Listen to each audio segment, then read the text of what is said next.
This is a V8 Jetsprint boat. They almost defy physics and are the most dynamic watercraft on the planet. They are capable of reaching speeds of up to 80 miles an hour in less than 2 seconds. They'll pull more G-forces than an F-111 fighter plane on takeoff. The acceleration is quicker than a NASCAR and with substantially more horsepower. An unlimited V8 Jetsprint boat has up to 1,600 horsepower and no brakes. The men and women who race these boats are certifiably and justifiably requiring mental analysis. Ladies and gentlemen, you'd better hang on to your children because these methanol-sucking monsters are so powerful, they will suck small animals from trees and spit them out of the exhaust pipe. If that doesn't make the hairs in the back of your neck stand up, you'd better go to the doctor because you might be dead.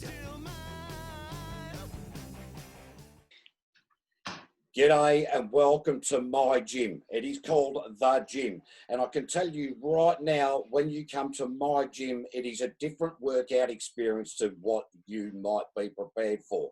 This is the Jetsprint show where we're talking to the characters of the sport right around the world. Because as we know, sport builds character, but characters make the sport. So firstly, welcome to Chris Monroe. How you going, Cavie? Shed hot and shiny, mate. Thanks for joining us. And, of course, our other guest online via Zoom, Kyle Patrick. Welcome, mate. How you doing, Cavie?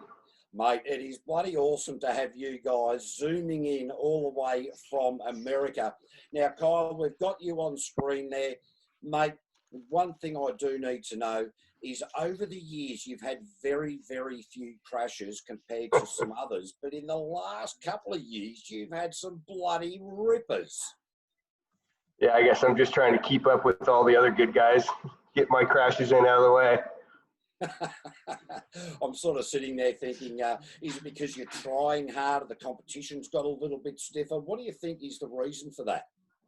You know, going into the superboat, trying harder, learning the difference in throttle control, and yeah, the competition's crazy where you're going out there just trying as hard as you can and going a lot faster. So I definitely have screwed up some things.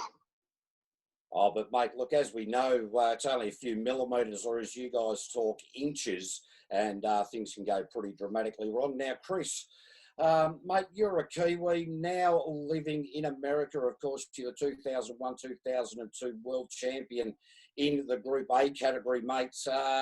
Look, you've made the big move to America. Kiwi shake and bake are the pies. Firstly, let's talk about Kiwi shake and bake and Pioneer pies. What do you want to know, Cavie? Mate, how good is it? You are introducing meat pies to the Americans. Get rid of the pumpkin, get rid of the apple. Nobody wants fruit in pies. Meat pies are the way to go. Step by little, we're converting them.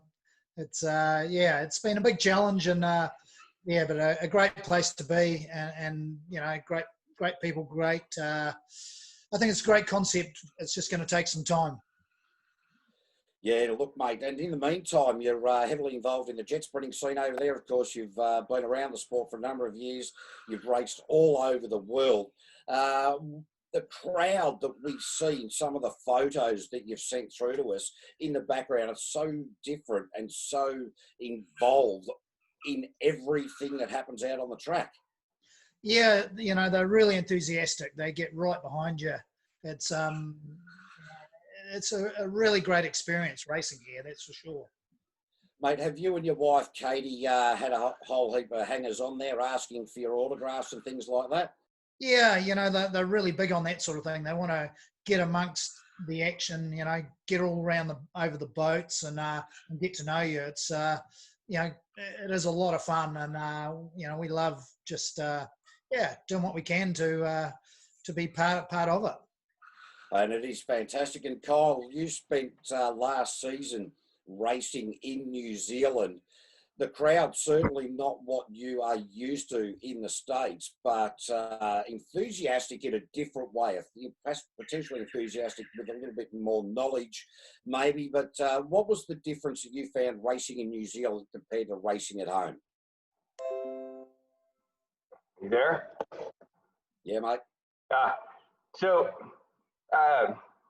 Well, the crowds are definitely a little bit smaller, but they were really, they always wanted to come down and see the American, which was kind of fun.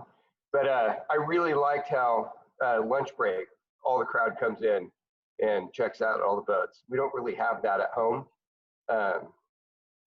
Here, you know, they can pay to be in the pits and then go in and out of the pits all day long, but you don't get that big rush of people at lunch, which was really cool.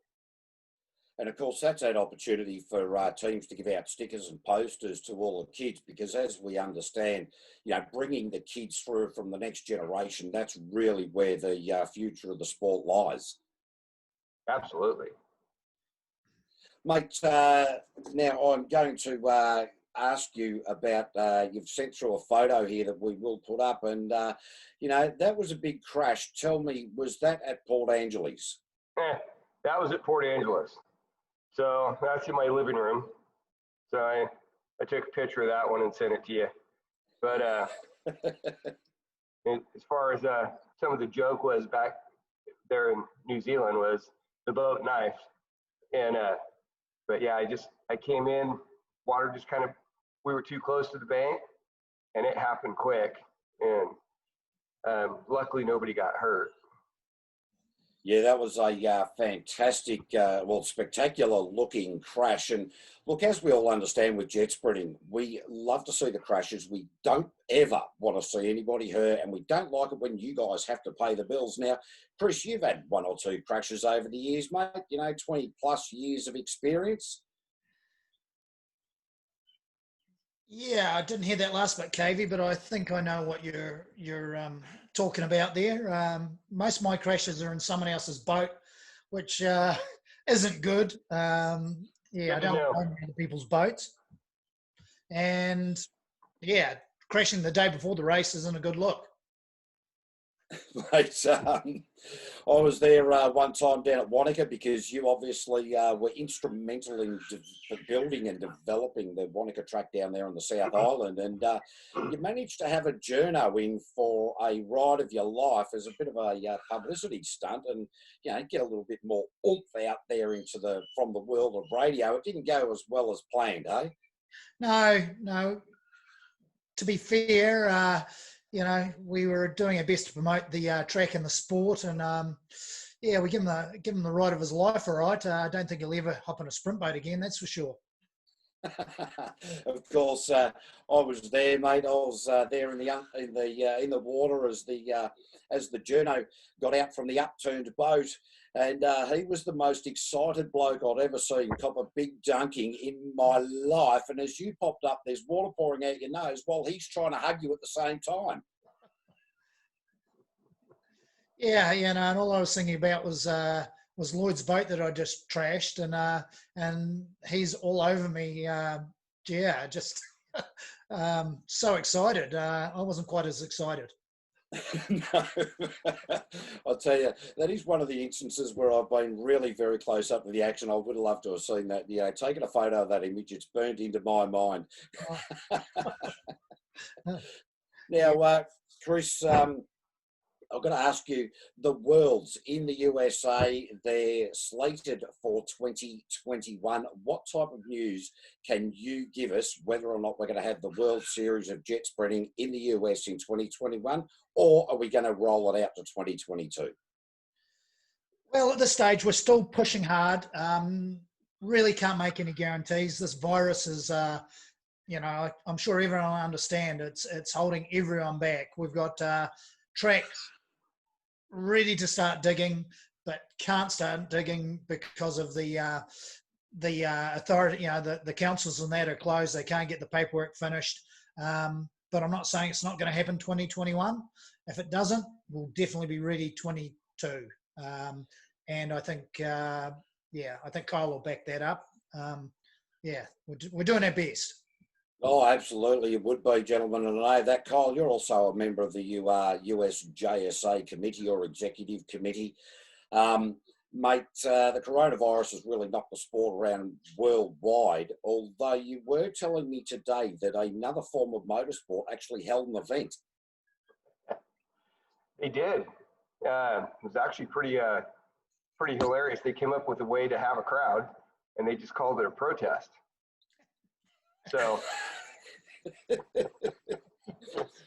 So, so theoretically, and let me ask you this, so theoretically, in order to circumvent the rules around the world of social distancing, we should protest. And just bear with me, I'm sort of thinking, what do you protest against so that you can actually hold a race meeting? And I'm thinking along the lines of, why don't we protest the holding up of a sign during a protest?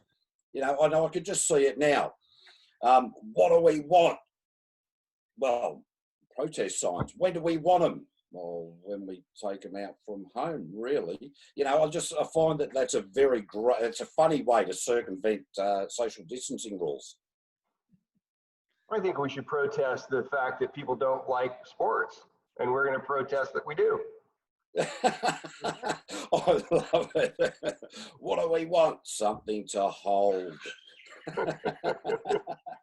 Now, Kyle, over the years, I sort of I've got to get this out because I don't think this has ever been explained properly on a public forum. I've given you a nickname, "Who Ate All the Pies?" and it's not because you're a fat bugger. It's because you're about 2.5 axe handles across the bloody shoulder, and the real story might have involved me being a little bit of a smart ass, which meant neither of us could go for a zip line down through Rotorua. So maybe you could explain how that one went. Well, apparently, because I don't know your weight system in kilograms, they didn't understand it. I'm sitting there looking, going, and they're like, "Yeah, no, you're too heavy." Like, there's no way. I mean, I'm not that big. I mean, it was like 300 pounds or something like that. Well, apparently, you had your foot on the scale, and wouldn't let us go.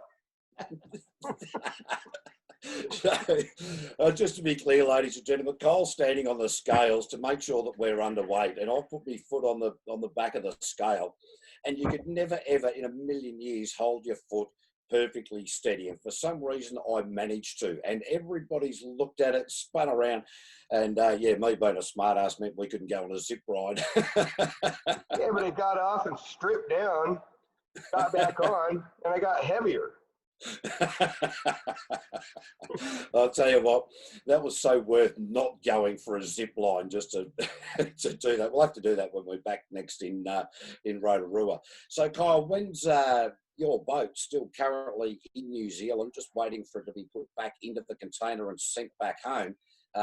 When are you looking at that landing back in the States? Well, I hope soon.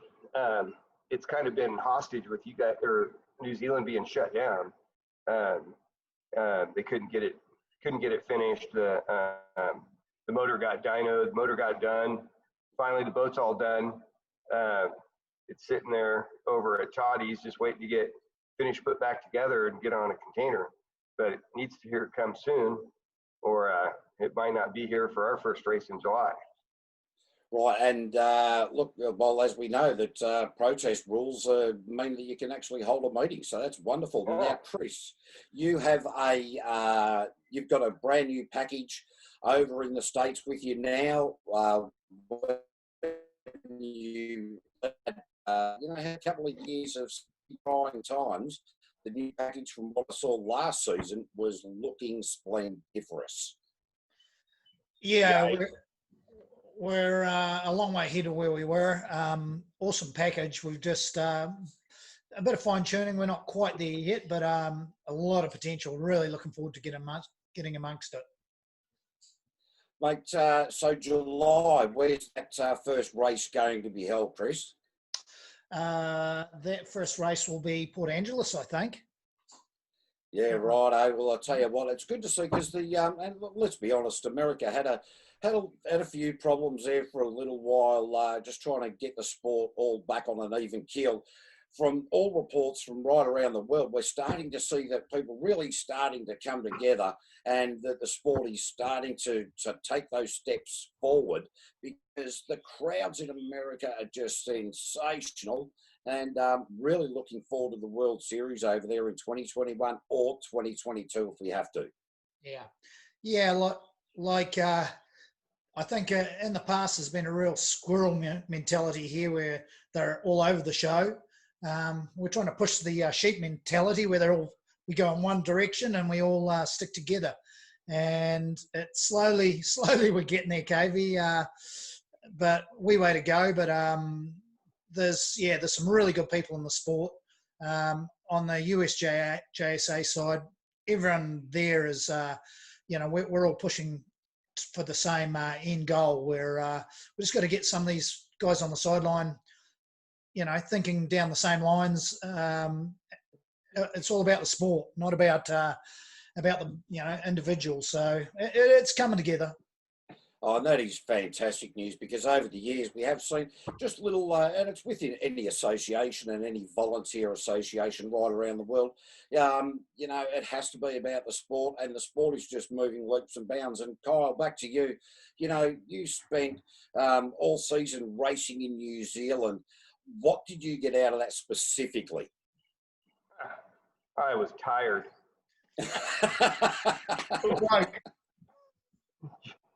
Jet lag was horrible, but I learned a ton, probably more this last season than I have in 17 years. And, I had a lot of help there, and I could have done it without the guys there. It was just huge. And, up until my last crash, my driving in the boat, everything was getting set up right. And, I had heaps of help, had a blast, but I learned a lot about driving style, and I just thought that last corner I could sweep it, and channel was too small. I guess, not racing on different tracks were pretty difficult. Oh, look, as soon as you're going onto tracks that you're not used to, the work is a lot harder, guys. We're nearly at the end of our time availability on Zoom. Now, Chris, we were going to do a segment with Show Us Your Shed. Unfortunately, your main shed, you do have one in America, but the main shed in New Zealand, which I've been to, very, very impressive, but you can't show that because you're there in America. We can't see the Kiwi Shake and Bake, but I do need to ask you about the Kiwi Shake and Bake down there in downtown Boise, Idaho. Mate, you've got plenty of drinks on tap there. How did you go just sampling those through the process of choosing what was going to be available to your customers? I'm still practicing on that, Cavie. I think you'd be a good dab hand to help us out there. Mate, as soon as the wheels are on, mate, don't you worry. I'll be there just to be checking that you've chosen the right flavours. I'm sure you will. Now, Kyle, we can see in the background your shed. You better get the laptop up and show us your shed. Well, let's see. We'll open the door here too. Well, I just have the old Taranaki boat. It's now a Group A that Cole's racing. My son. There's a motor. There's a piece of crap blown motor. It's gonna be a tabletop. And there's what we do for fun. And all beautiful. You Aussies and Kiwis are jealous over the size of our trucks. So we have real trucks. Yeah. Absolutely. I noticed American fun. Yeah. And you got a decent beer fridge in the corner there, I noticed as well, mate. Oh, of course. You gotta have enough liquid to go to the race. You've got to have the hydration station. Now, quickly, Kyle, by the way, congratulations, granddaddy, mate. Oh, yeah, we just hung the flags up on the garage and my other wall. Yeah. So have a look at that, Chris. We are seeing more Australian and New Zealand flags in the Americans' garage. I think we're converting him. He's going to end up a citizen down under pretty soon. Yeah, won't be long. So, Kyle, congratulations, mate. You're a granddad times two in the last, month and a half, 2 months? A month and 2 days. So my oldest daughter, Alex, just had a baby a week and a day ago, Amity, and Cole just had a baby a month and 3 days ago, Charlotte. So they're doing great. They're super sweet. We've already got them team shirts, and they'll be ready. Get some earmuffs, and there'll be other races. Oh, fantastic, mate. Congratulations. I think what you might need to do, though, is get off this meeting and get back to work so you can afford all the grandkids and all the clothes that they're going to need in the future. Well, I have learned that kids are a trap. Once you're done spending money on them, they have kids and you blow all your money on them. Now, hey, Kyle, thanks very much for joining us. Really appreciate it. Thanks very much for your time, mate. Chris, back to you quickly. Mate, where are we going forward with Pioneer pies? I mean, of course, we've got to get rid of that, as we said, the pumpkin and the bloody apple. We don't need that. Meat pies, that's the way to go, mate. We're going to see them right across America, are we? Oh, that would be wonderful if we could. That's the goal. We've just brought it in a machine from Sydney to make pies. It'll make 4,500 pies an hour. The coronavirus isn't helping us any. A lot of the big companies we're trying to deal with are not taking on new product at the moment. But yeah, we're just going to keep on chewing away at it. And yeah, there's only one way to go, and that's forward. And yeah, fingers crossed, we'll get there. I tell you what, fantastic, guys. Good luck with everything, gentlemen. I really appreciate your time for the Jetsprinting show. We will see you guys at a track very, very soon. And ladies and gentlemen, if you happen to be watching the show, now you can recognise what Kyle Patrick and Chris Monroe look like. Harass them, annoy them, and tell them Cavie told you to tell them to buy you a beer. Thanks for watching. We'll see you next time. Thanks, Cavie. Thank you. Hooray, boys.